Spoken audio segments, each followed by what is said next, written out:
سورہ بنی اسرائیل آیت نمبر 81۔ اعوذ باللہ من الشیطان الرجیم، بسم اللہ الرحمن الرحیم۔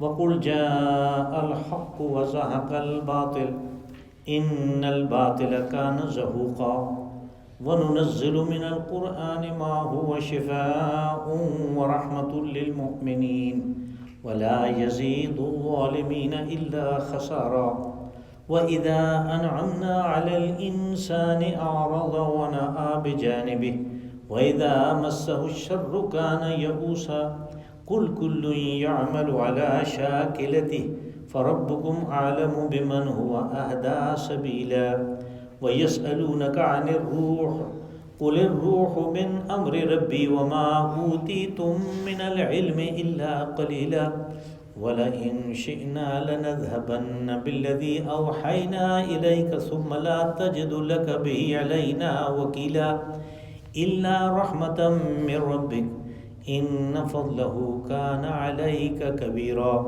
قُل لَّئِنِ اجْتَمَعَتِ الْإِنسُ وَالْجِنُّ عَلَىٰ أَن يَأْتُوا بِمِثْلِ هَٰذَا الْقُرْآنِ لَا يَأْتُونَ بِمِثْلِهِ وَلَوْ كَانَ بَعْضُهُمْ لِبَعْضٍ ظَهِيرًا۔ صدق اللہ العظیم۔ وَقُلْ جَاءَ الْحَقُّ وَزَهَقَ الْبَاطِلُ، اور آپ اعلان کر دیں کہ حق آ گیا اور باطل نابود ہو گیا۔ ان الباطل کان زہوقا، اور حقیقت یہ ہے کہ باطل نے نابود ہونا ہی ہوتا ہے۔ وَنُنَزِّلُ مِنَ الْقُرْآنِ مَا هُوَ شِفَاءٌ وَرَحْمَةٌ لِّلْمُؤْمِنِينَ، اور ہم قرآن میں وہ چیز نازل کرتے ہیں جس میں شفا ہے اور ایمان والوں کے لیے رحمت ہے۔ وَلَا يَزِيدُ الظَّالِمِينَ إِلَّا خَسَارًا، تو باقی جو ظالم لوگ ہیں ان کے نقصان میں ہی اس سے اضافہ ہوتا ہے۔ وَإِذَا أَنْعَمْنَا عَلَى الْإِنسَانِ أَعْرَضَ وَنَأَىٰ بِجَانِبِهِ، اور جب ہم انسان پہ کوئی انعام کرتے ہیں تو وہ اعراض کرتا ہے، منہ موڑتا ہے اور کندھے اچکاتا ہے۔ وَإِذَا مَسَّهُ الشَّرُّ كَانَ يَئُوسًا، اور جب اس کو کوئی شر، کوئی مصیبت، کوئی تکلیف پہنچتی ہے تو پھر مایوس ہو جاتا ہے۔ قُلْ كُلٌّ يَعْمَلُ عَلَىٰ شَاكِلَتِهِ، آپ اس بات کا اعلان کر دیں کہ ہر ایک نے کام تو اپنے طریقے پہ کرنا ہے۔ فَرَبُّكُمْ أَعْلَمُ بِمَنْ هُوَ أَهْدَىٰ سَبِيلًا، اور یہ تمہارا رب ہے جو سب سے بہتر جانتا ہے کہ صحیح راستے کے اوپر کون ہے۔ وَيَسْأَلُونَكَ عَنِ الرُّوحِ، اور آپ سے وحی کے بارے میں سوال کرتے ہیں۔ قُلِ الرُّوحُ مِنْ أَمْرِ رَبِّي وَمَا أُوتِيتُم مِّنَ الْعِلْمِ إِلَّا قَلِيلًا، آپ انہیں بتائیں کہ جو وحی ہے یہ میرے رب کے امور میں سے ہے اور تمہیں تو بہت تھوڑا سا علم دیا گیا۔ وَلَئِن شِئْنَا لَنَذْهَبَنَّ بِالَّذِي أَوْحَيْنَا إِلَيْكَ ثُمَّ لَا تَجِدُ لَكَ بِهِ عَلَيْنَا وَكِيلًا، اور اگر ہم چاہیں تو جو وحی ہم نے آپ کے اوپر کی ہم اس کو سلب کر لیں اور پھر ہمارے خلاف آپ کو کوئی کارساز تو نہیں ملے گا۔ إِلَّا رَحْمَةً مِّن رَّبِّكَ، ہاں آپ کے رب کی رحمت ہو تو وہ علیحدہ بات ہے۔ إِنَّ فَضْلَهُ كَانَ عَلَيْكَ كَبِيرًا، بے شک اللہ کا فضل آپ کے اوپر بہت بڑا ہے۔ قُل لَّئِنِ اجْتَمَعَتِ الْإِنسُ وَالْجِنُّ عَلَىٰ أَن يَأْتُوا بِمِثْلِ هَٰذَا الْقُرْآنِ، آپ انہیں بتائیں کہ اگر سارے انسان اور جن اکٹھے ہو جائیں اور اس قسم کا ایک قرآن اپنی طرف سے گھڑ کے لانا چاہیں، لا يأتون بمثلہ ولو كان بعضهم لبعض ظہیرا، تو اس جیسا وہ لا نہیں سکتے اگرچہ ایک دوسرے کی مدد کرنے کے لیے وہ تیار ہوں۔ یہاں پہلی آیت میں قُلْ جَاءَ الْحَقُّ وَزَهَقَ الْبَاطِلُ، تو میں نے اس کا ترجمہ کیا کہ آپ اعلان کر دیں کہ حق آ گیا اور باطل ہو گیا۔ حق یہ سمجھنے کی بات ہے کہ قرآن اور قرآن کے بتائے ہوئے طور طریقے، اس میں جس نظام زندگی کا ذکر ہے وہ حق ہے، اور باطل جس کے خلاف وہ اترا ہے وہ باطل ہے۔ حق وہ ہے جو با مقصد ہوتا ہے، باطل وہ ہے جس کا کوئی مقصد نہیں ہوتا۔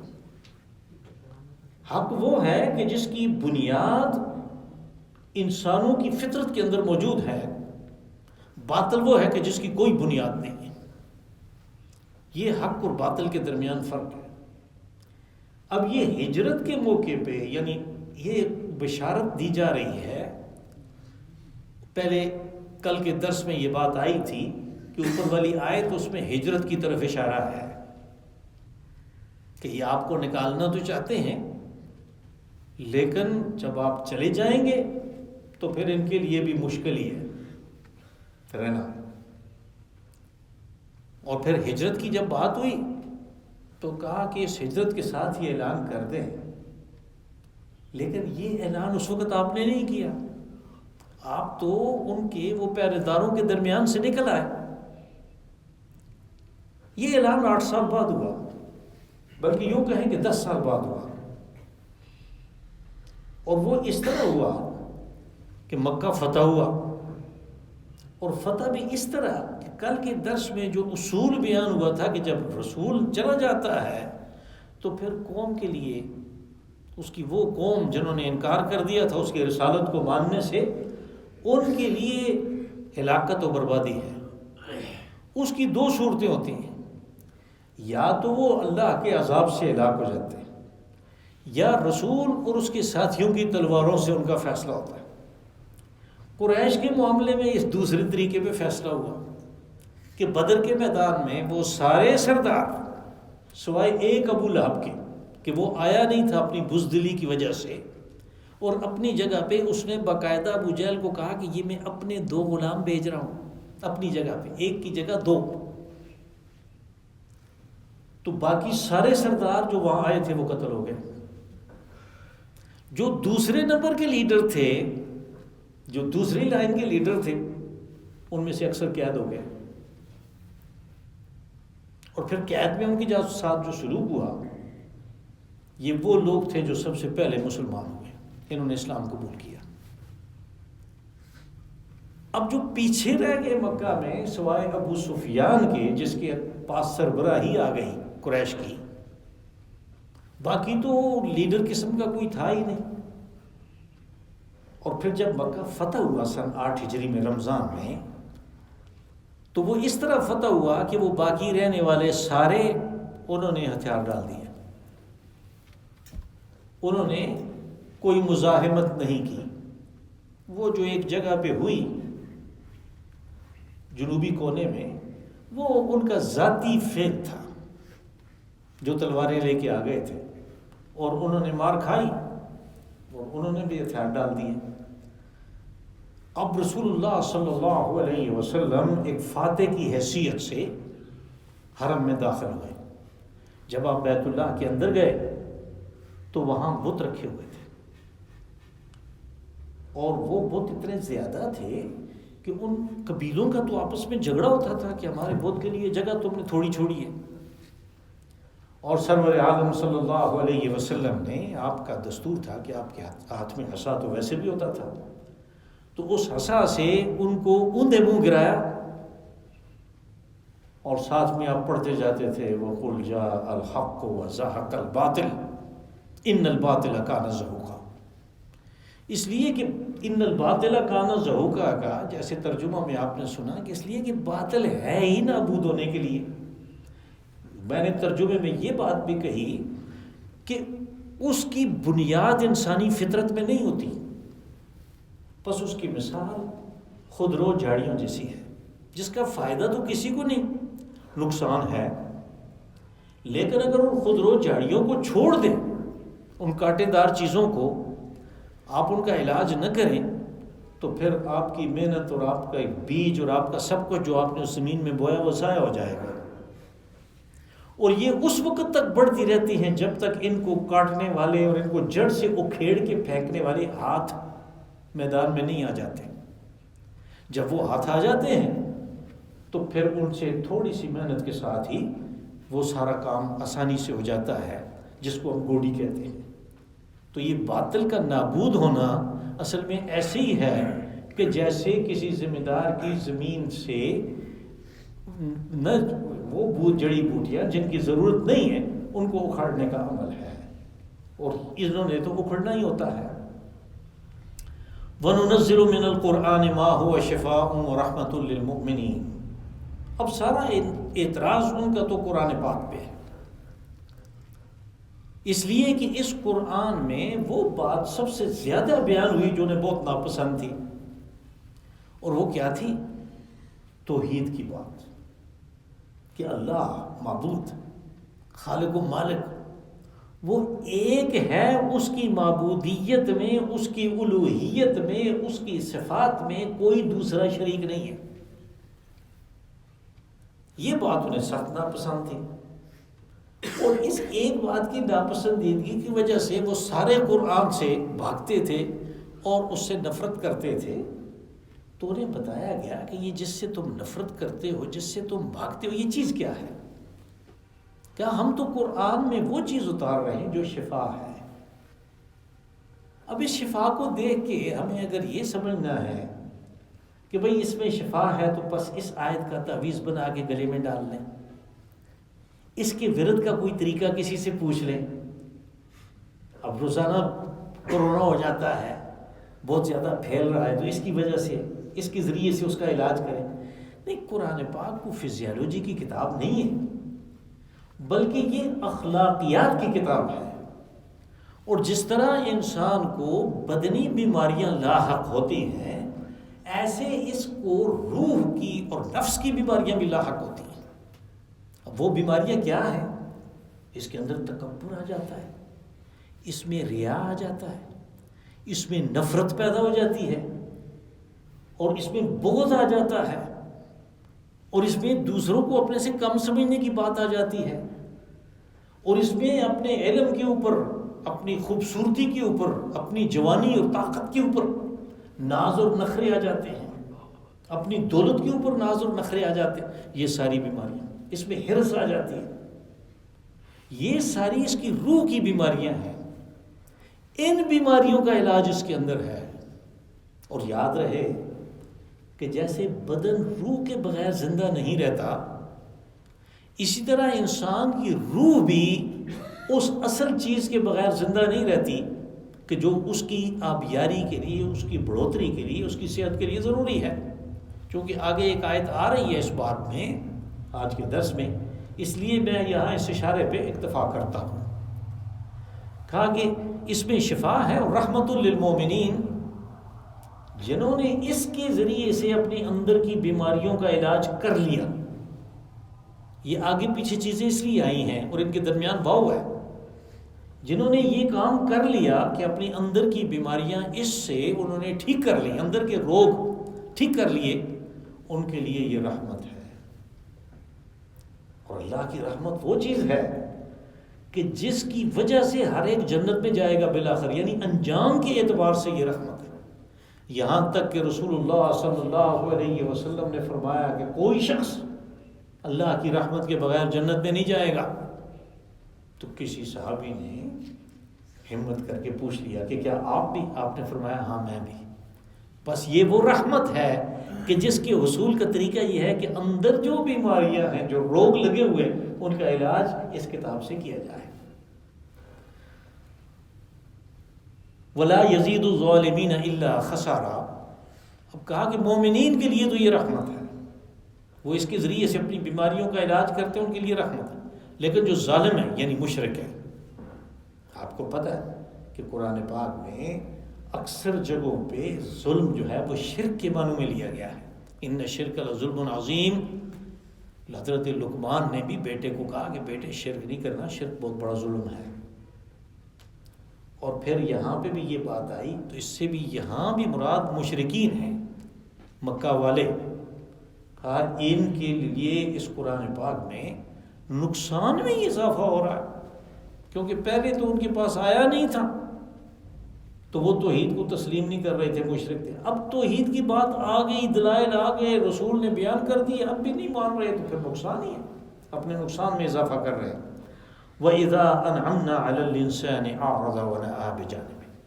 یہاں پہ انسان اگرچہ آیا تو نکرہ کی صورت میں ہے، لیکن اس سے مراد وہی ہیں جو زیر خطاب ہیں، جو جن کو خطاب کیا جا رہا ہے مشرکین مکہ، تو ان کے لیے خاص طور پہ یہ بات ہے کہ کہا کہ یہ عجیب لوگ ہیں، اللہ نے ان کے اوپر انعام کیا، اندر کی بیماریوں کے لیے شفا کا نسخہ بھیجا، جس کو اختیار کر کے یہ اس کی رحمت کے مستحق ہوتے تھے، لیکن انہوں نے کیا کیا کہ جب انعام آیا یعنی اللہ کی طرف سے قرآن پاک آیا تو انہوں نے آرادہ منہ موڑا، بیزاری کا اظہار کیا، وَنَأَى بِجَانِبِهِ، یہ لفظ استعمال ہوتا ہے کندھے اچکانے کے لیے، یعنی ایک تو آدمی اعراض کسی بات سے کر سکتا ہے باعزت طریقے پہ بھی، کہ جس کی بات سے اعراض کر رہا ہے، جس بات سے منہ موڑ رہا ہے، جس کو نہیں تسلیم کر رہا، کم از کم وہ زیادہ دکھ محسوس نہ کرے، لیکن جب اس کے ساتھ کندھے بھی اچکائے تو پھر یہ ہے کہ اس نے اعراض بھی کیا، یعنی منہ بھی موڑا، بات کو نہ ماننے کا اعلان بھی کیا، بیزاری کا اظہار بھی کیا، اور ساتھ میں نفرت کا اظہار بھی کیا کہ میں یہ بات سننا ہی نہیں چاہتا۔ کیا ان کی یہ حالت ہے؟ لیکن کل کو جب ہم انہیں پکڑیں گے، اذا مسہ الشر کان یئوسا، بڑے مایوس ہو جائیں گے کہ یہ ہمارے ساتھ کیا ہو گیا، ہم تو بڑے سردار قسم کے لوگ تھے، تو یہ کدھر ہمارے سرداروں کی لاشیں تڑپ رہی ہیں۔ کل کل یعمل علی شاکرتہ، آپ انہیں کہیں کہ بات یہ ہے کہ ہر ایک نے تو اپنے طریقے پہ کام کرنا ہے، اب میں تمہاری بات کو تو سننے سے رہا، اس لیے کہ اللہ نے بار بار منع کر دیا کہ ان کے ساتھ مت بات کرو، بات کا زمانہ ختم ہو گیا۔ شاکلہ کہتے ہیں جب کوئی چیز ڈھلائی کرنی ہوتی ہے تو پہلے ایک پیٹرن بناتے ہیں، اس کو کیا کہیں گے اردو میں، پیٹرن بناتے ہیں، یعنی ایک سانچہ بناتے ہیں، اور پھر اس میں آپ لوہا پگھلا پگھلا کے ڈالتے جاتے ہیں، وہ چیز بنتی جاتی ہے، کاسٹنگ ہوتی ہے، اس کو شاکلہ کہتے ہیں۔ اور شاکلہ آپ نے دیکھا ہوگا جب وہ اب تو کارخانوں میں بنتے ہیں، جب وہ کابلر جب وہ بناتے تھے بوٹ اور چپلیاں وغیرہ، تو پھر بنانے کے بعد اس میں وہ چیز، وہ لکڑی کا وہ کلبوت جسے ہم اپنی زبان میں کہتے ہیں، وہ زور سے داخل کر دیتے تھے، اس کو 3-4 دن کے لیے چھوڑ دیا تو وہ اس کی شکل اختیار کر لیتا ہے، اس کلبوت کو شاکلہ کہتے ہیں۔ یعنی جیسے اس کی شکل بنائی گئی، جس سانچے میں انسان کو ڈالا گیا، اس نے تو اس پہ کام کرنا ہے۔ اب جس سانچے میں قریش مکہ کے سرداروں کو ڈالا گیا، خاص طور پہ سرداروں کو جو امیر کبیر لوگ تھے، مترفین تھے شہر کے، وہ کیا تھا کہ ایک تو شرک اور دوسرا اس کے اوپر تکبر،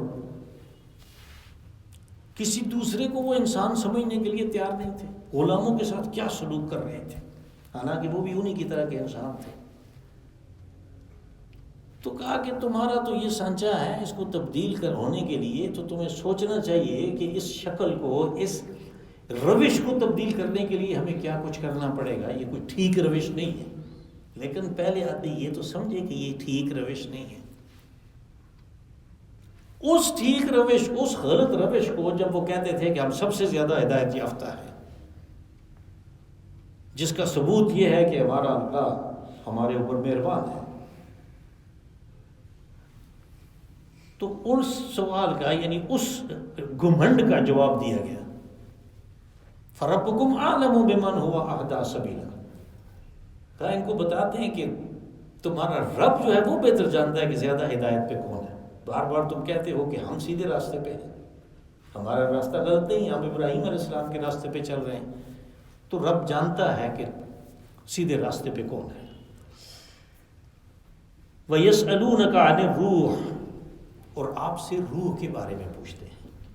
یہ آیت ہے جس کی طرف میں نے کہا تھا کہ آج کے درس میں موجود ہے، تو وہاں ہم وحی کے اوپر بات کریں گے۔ روح کہتے ہیں قرآن پاک میں بہت سی جگہوں پہ بھی یہ استعمال ہوا، یہ اس روح کے بارے میں نہیں ہے جو انسان کے اندر ہے اور آدمی چلتا پھرتا ہے، بلکہ یہ وحی کے لیے قرآن پاک میں صرف یہی نہیں، دوسری جگہوں پہ بھی استعمال ہوا۔ اس سے پہلے ہم نے ایک سورہ پڑھی، سورہ نحل.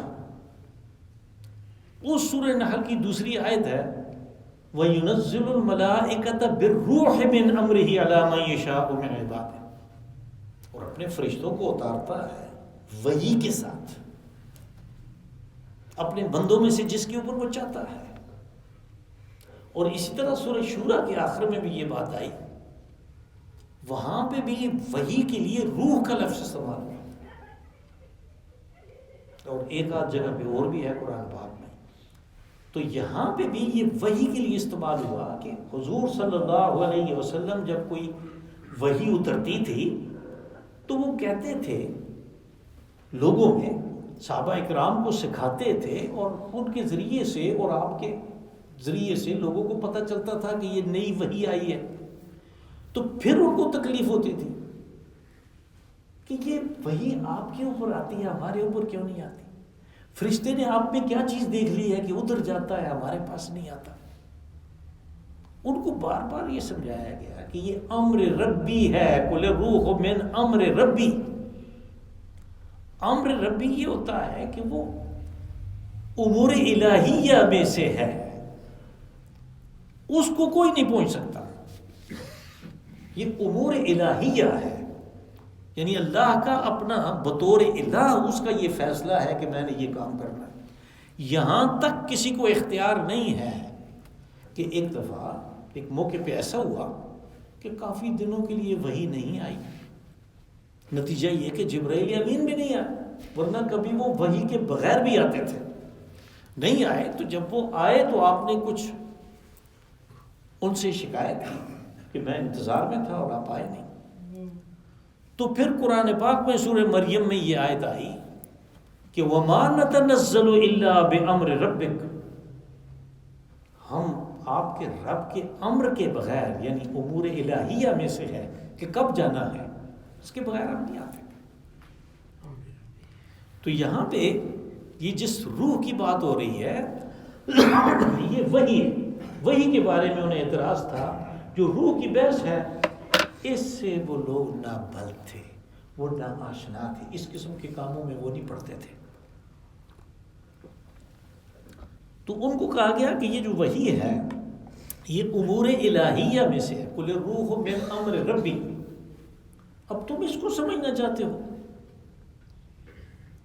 تمہارے پاس علم ہی بہت تھوڑا ہے، تم اس کو نہیں سمجھ سکتے. اس کو تو وہ سمجھ سکتا ہے جس کو اس کا تجربہ ہوا ہو. یعنی ایک چھوٹی سی تھوڑی سی بات ہے کہ ایک آدمی کو درد جگر نہیں ہوا، آپ اس کو نہیں سمجھا سکتے کہ درد جگر کیسا ہوتا ہے. وہ تو جب ہی سمجھے گا کہ اس کو درد جگر ہوگا. اس کی بھی یہی بات ہے کہ اس کو صرف وہ سمجھتا ہے کہ جس کو تجربہ ہوا ہے. اس کا جس کو تجربہ نہیں ہوا اس کے پاس اس کا علم نہیں ہے. باقی علوم جو ہیں اس کے علاوہ وہ اس کے پاس کیا ہے، وہ بہت تھوڑے ہیں. مَا أُوتِیتُم مِّنَ الْعِلْمِ إِلَّا قَلِيلًا، کہ انسانوں کو جو علم دیا گیا وہ بہت تھوڑا ہے. اس تھوڑے علم کے ذریعے سے روح کی وحی کی باتوں کو وہ نہیں سمجھ سکتے کہ وحی کب آتی ہے، کیوں آتی ہے، کیسے اللہ نے منتخب کیا. یہ اس کے کام ہے. وَلَئِن شِئْنَا، اور یہ بات یاد رہے کہ یہی چیز ہے جو ہمیں یعنی انجیل کے اردو ترجموں میں ملتی ہے. حضرت عیسیٰ علیہ السلام نے حواریین سے کہا کہ آدمی اس روٹی سے نہیں جیتا. یہ اس کے الفاظ ہیں ترجمے کے، جو ہے نا لوکا کی انجیل، اس میں ایک آیت ہے، اس کے یہ ترجمہ ہے کہ آدمی اس روٹی سے نہیں جیتا جو وہ کھاتا ہے، بلکہ وہ اس وحی الہی کے ذریعے سے زندہ ہے جو اس کے پاس آتی ہے. روح کے ذریعے سے وہ زندہ ہے. وَلَئِن شِئْنَا لَنَذْهَبَنَّ بِالَّذِي أَوْحَيْنَا إِلَيْكَ، کہا کہ یہ جو اللہ کے امور میں سے ہے، امور الہیہ میں سے ہے وحی کا آنا، یہ ایسی چیز ہے کہ اگر ہم اپنے رسول کے اوپر جو کچھ اتارا ہے اسے واپس لینا چاہیں، اسے سلب کرنا چاہیں تو ہم اسے کر لیں گے.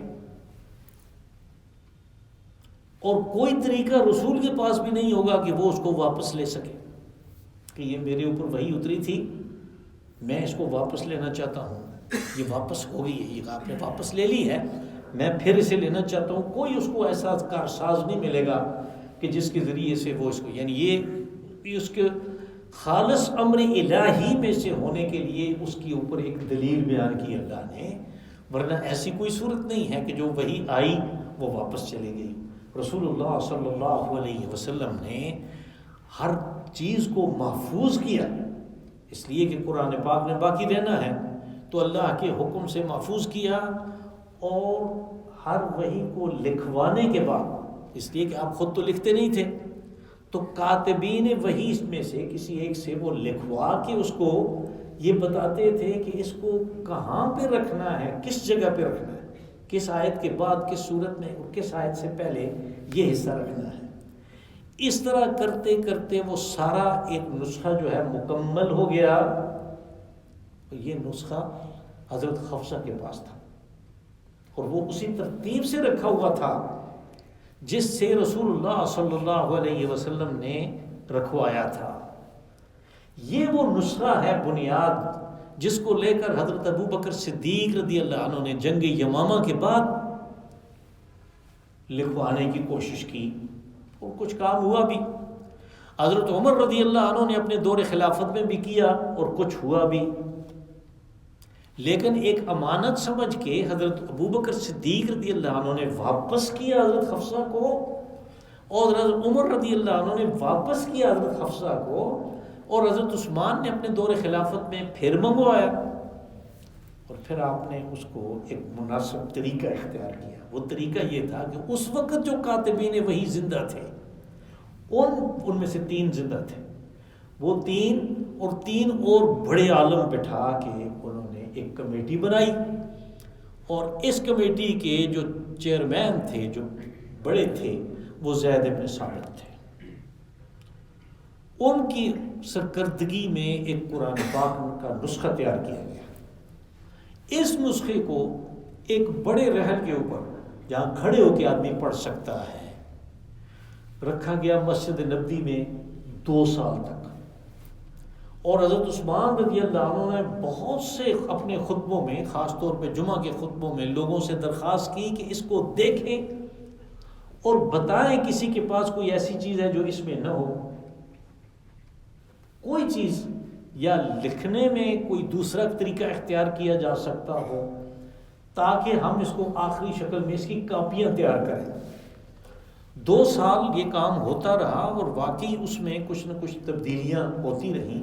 تبدیلیاں تو اور خاص کوئی نہیں، لیکن آیت کوئی ایک آدھ ایسی تھی جو موجود نہیں تھی، اور جب یہ ثابت ہو گیا بحث مباحثے کے بعد کہ یہ قرآن پاک کی آیت ہے جو حضرت خزیمہ کے پاس تھی، تو اس کو اس کی جگہ پہ رکھا گیا.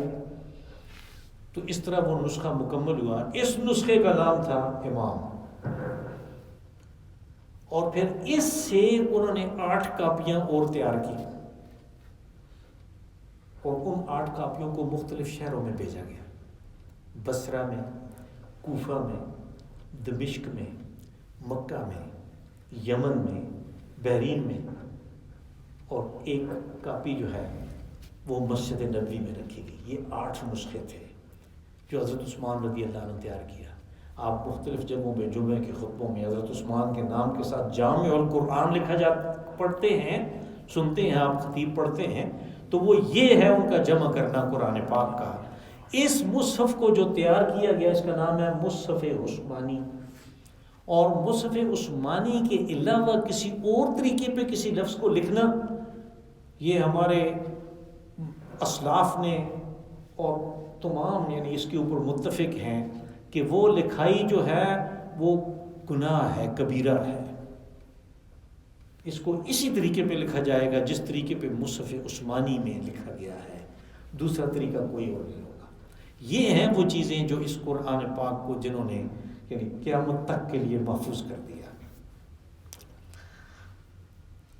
الا رحمتا من ربک، کہا کہ وہ اگر واپس ہو جائے تو پھر صرف اللہ کی رحمت سے وہ واپس آ سکتا ہے، تمہارے رب کی رحمت سے واپس آ سکتا ہے. ان فضلہ کان علیک کبیرہ، بے شک اللہ کا فضل اے رسول صلی اللہ علیہ وسلم آپ کے اوپر بہت بڑا ہے. یعنی قرآن پاک کے حوالے سے بات ہو رہی ہے کہ آپ کو یہ کتاب دی گئی، یہ اللہ کا فضل ہے، اور یہ لوگ خواہ مخواہ میں اس سے چڑ کھاتے ہیں۔ قُلْ لَئِنِ اجْتَمَعَتِ الْإِنسُ وَالْجِنُّ عَلَىٰ أَن يَأْتُوا بِمِثْلِ هَٰذَا الْقُرْآنِ لَا يَأْتُونَ بِمِثْلِهِ۔ کہا گیا اگر تم ان کو کہہ دو کہ اگر تم سمجھتے ہو کہ یہ میں نے کو اپنے پاس سے گڑھ لیا، کوئی مجھے سکھا گیا ہے، جیسے وہ کہتے تھے کوئی جن شاعر ہے وہ مجھے سکھاتا ہے، تو پھر تم بھی کوشش کر لو، انسان بھی اور جن بھی اکٹھے ہو جاؤ، اور پھر ایک دوسرے کی مدد پہ بھی آمادہ ہو جاؤ کہ ہم مل کے اس کے مقابلے میں ایک اس جیسا بھی اس جیسا ایک قرآن پاک لاتے ہیں۔ اب جب قرآن پاک نے یہ چیلنج کیا، کہا کہ تم ولو کان بعضهم، تم لیے کر نہیں سکو گے، لا نہیں سکو گے، تو وہاں پہ تو بڑے صاحب طرز اور صاحب کلام قسم کے لوگ تھے، ایسے ایسے شعراء اور ایسے ایسے خطیب کہ جن کو دوسرے بڑے شعراء نے سجدہ کیا۔ جو کتاب ہے عربی قصائد کی 7 معلقات اپنے ترجمے سے سمیت ملتی ہے مارکیٹ میں، 7 معلقات میں ان 7 لوگوں کے نظمیں ہیں کہ جن کو باقی تمام شعراء نے سجدہ کیا۔ اتنی زبردست کلام ہے، ایسے کلام والے وہ اس کے مقابلے میں کلام نہیں لا سکے۔ تو اس کا یہ مطلب نہیں ہے کہ ان کے پاس الفاظ نہیں تھے، ان کے پاس الفاظ تھے، لیکن یعنی جو مفہوم، جو اخلاقیات، جو مضامین یہ اپنے مختصر ترین الفاظ میں بیان کرتا ہے، یہ چیز ان کے بس میں نہیں تھی۔ اب قرآن پاک کو بیان کرنے کے لیے، لوگوں کو سمجھانے کے لیے اس کی کتنی تفسیریں لکھی گئیں، کتنی زبانوں میں لکھی گئیں۔ اگر یہ اتنی سادی سی بات ہوتی، ہر ایک کی سمجھ میں آنے والی بات ہوتی، تو پھر ہمیں تو یہ کچھ کرنے کی ضرورت ہی نہیں تھی، ہر ایک ترجمہ پڑھ لیتا اور اس کی سمجھ میں آ جاتا ہے۔ تو قرآن حکیم نے یہ چیلنج کیا، نہیں ہو سکا۔ پھر سورہ ہود میں ہم پڑھ آئے ہیں کہ کہا کہ تم 10 آیتیں لے آؤ اس جیسی، نہیں ہو سکا۔ سورہ یونس میں کہا کہ 1 آیت لے آؤ، نہیں ہو سکا، 1 آیت بھی نہیں ہو سکی۔ اب جب کہ کمپیوٹر کا زمانہ آیا تو پتہ چلا کہ قرآن پاک میں تو بہت عجیب و غریب قسم کی سائنس ہے، اس میں تو جو الفاظ ہیں، جو حروف ہیں، ان کی ایک اپنا ان کا نظام چلتا ہے۔ یعنی صرف ایک مثال میں دوں گا کہ جتنی صورتیں ایسی ہیں جو کسی مقطعات سے شروع ہوتی ہیں، جیسے الف لام میم ہے، تو اس صورت کے اندر الف بھی اور لام بھی اور میم بھی اتنی دفعہ آیا جو 19 میں تقسیم ہوتا ہے، اور تمام صورتوں میں یہ بات ہے۔ پھر قرآن پاک میں ایک صورت ہے سورہ قاف 26ویں پارے میں، اس سورہ قاف میں لفظ قاف جو ہے، حرف قاف جو ہے، وہ 57 دفعہ آیا جو 19 میں تقسیم ہوتا ہے، اور اس میں ایک عجیب و غریب لفظ ہے، کذبت قبلہم قوم نوح واصحاب الرس وثمود وعاد وفرعون واخوان لوط۔ سارے قرآن پاک میں حضرت لوط علیہ السلام کی قوم کا ذکر ہے، قوم لوط، یہاں پہ ہے اخوان لوط۔ اگر قوم ہوتا تو وہ 57 نہیں، وہ 58 ہو جاتا کاف، اب وہ 57 رہے 57، 19 پہ وہ تقسیم ہوتا ہے۔ اور اسی طرح کی اور ایسی چیزیں ہیں جو یعنی انسانی اس سے نہیں ہوتی، بلکہ کمپیوٹر کے ذریعے سے وہ انہوں نے معلوم کی ہیں۔ اس سلسلے میں اس کو دانت کیا نام ہے اس کا، وہ جنوبی افریقہ والا، اس کی ایک پوری کتاب ہے، اس کو آپ دیکھ سکتے ہیں۔ تو یہ جو ہے کہ بھائی لا یاتون بمثل، اس جیسا تم نہیں لا سکتے، اگرچہ تم ایک دوسرے کی مدد کرنے پہ آمادہ ہو جاؤ، جن اور انسان۔ اللہم صلی وسلم وبارک وانعم علی عبدک ورسولک ونبیک محمد